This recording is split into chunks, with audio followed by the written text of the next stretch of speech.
donné ici, vous faites la dérivée par rapport à ça, vous faites la dérivée de dy par rapport à dx en premier. Vous faites x par ça. Puis après ça, vous faites la dérivée par rapport à dy dt, qui est le y qui est là-dedans. Mais il ne faut pas oublier ici de dériver le terme qui est ici, il est donné par là ici. Ça fait x, e, la t. C'est ça. Je suis content que je pense. dy dt. OK, bon, c'est ça. Par rapport à ça, C'est pas 1 sur x, comme ça. ouais, de 1 sur x. Ouais. 1 sur x. Non. On avait dérivé ensemble l'équation, ça me donnait 1.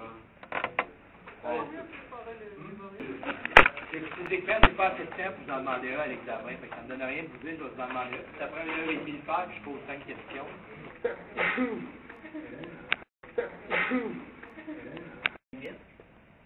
Quand vous allez trouver une relation pour trouver chacun de vos coefficients, à un moment donné, vous allez avoir la relation des Pn x moins x0 à la n. Là. Quand vous allez prendre vos coefficients qu'il y a là-dedans, il va falloir que la limite, lorsque n tend vers l'infini, c'est-à-dire là que vous allez prendre un coefficient d'ordre élevé, vous pouvez prendre le 50e, le 70e, le 100e. Donc, quand vous allez faire la relation entre la valeur de Pn plus 1 à un ordre Pn plus 1, donc on prend le coefficient dénominateur, puis que quand vous allez prendre votre valeur de x que vous allez poser ici, quand ça va faire, cette valeur-là va annuler le dénominateur. Quand ça va arriver, ça veut dire que vous allez avoir quelque chose qui va diverger vers l'infini. Parce que prenez le dénominateur, c'est égal à 0. Vous avez un dénominateur 1 sur le dénominateur. Ça, c'est égal à 0. C'est même valeur, mais ça va vous quelque chose qui tend vers l'infini. C'est des critères pour déterminer la convergence d'une série. Une série, ça peut diverger, converger absolument ou converger sous condition. OK? Fait qu'on a 3 domaines précis.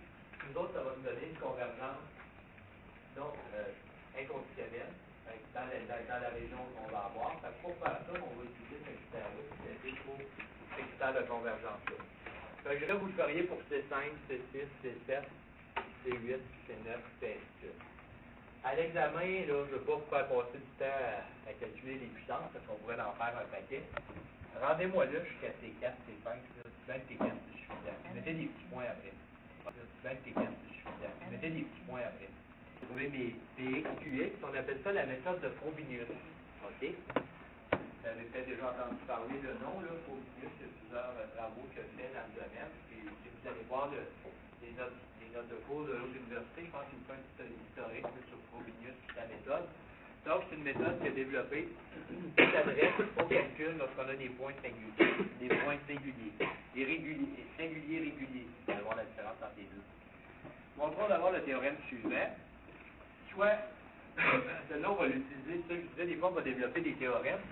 Là, on va dire à quoi ça sert, vous allez voir ça à quoi il sert, ce théorème-là. Soit f est une fonction non triviale de l'équation qui est donnée ici.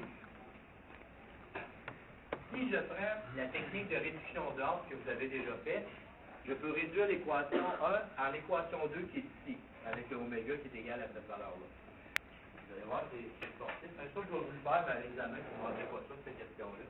Parce que juste trouver la deuxième solution, c'est du sport. Vous allez voir, parce que on va prendre une série continue. Ça fait une demi. Ouais, je peux les dire tout de suite avec les deux sont rentrés maintenant sous la forme d'une même matrice. 0, moins 1, 1, 0. Ben, vous voyez, on a obtenu, à l'aide de cette opération-là, on est parti d'une matrice A.